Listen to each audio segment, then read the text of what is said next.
nilai inti, yaitu membangun kerjasama, gotong royong, bukan hanya kerjasama di dalam kelas, tetapi bagaimana juga orang tua dan anak-anak bisa bekerja sama dengan sekolah, anak-anak bekerja sama dengan teman-temannya, dan itu akan berujung pada nilai inti yayasan, yaitu anak-anak yang unggul, yang kreatif, yang bersemangat kasih dan berjiwa misioner. Dan kegiatan ini sudah dilakukan selama 5 bulan. Anak-anak membuat makanan tradisional yang bahannya disupport oleh orang tua. Jadi makanan ini sendiri dibuat oleh anak-anak bersama guru-guru di kelas. Dan demikian juga kesenian, selama ini anak-anak bersama ibu guru berkreasi, dan itu yang ditampilkan pada hari ini yang kita saksikan bersama. Semoga ke depan kita akan membangun anak-anak generasi bangsa yang bukan hanya pintar secara akademik, tetapi juga memiliki karakter yang akan berujung pada integritas.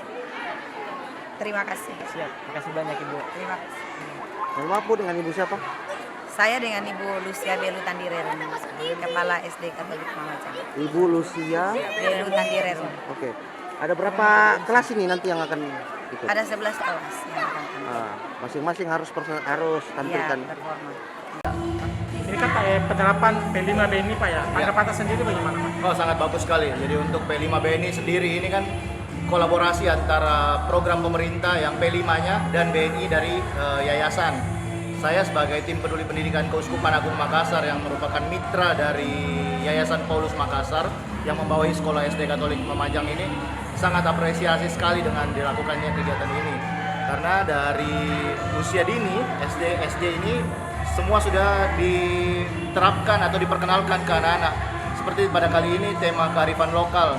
Jadi seperti kata kepala sekolah tadi, bukan hanya tahu menikmati makanan, tapi pada kesempatan ini juga belajar untuk bagaimana membuat makanan itu sendiri, sehingga salah satu menjadi bekal buat anak-anak ke depan bahwa menjadi wirausaha itu memungkinkan karena ada dasar dari cara pembuatnya, bukan hanya menikmati saja. Jadi saya pikir ini harus dilanjutkan dengan tema-tema yang lain supaya profil penguatan nilai Pancasila itu tetap tumbuh di anak-anak. Apa namanya Pak? Rifan Tandiari.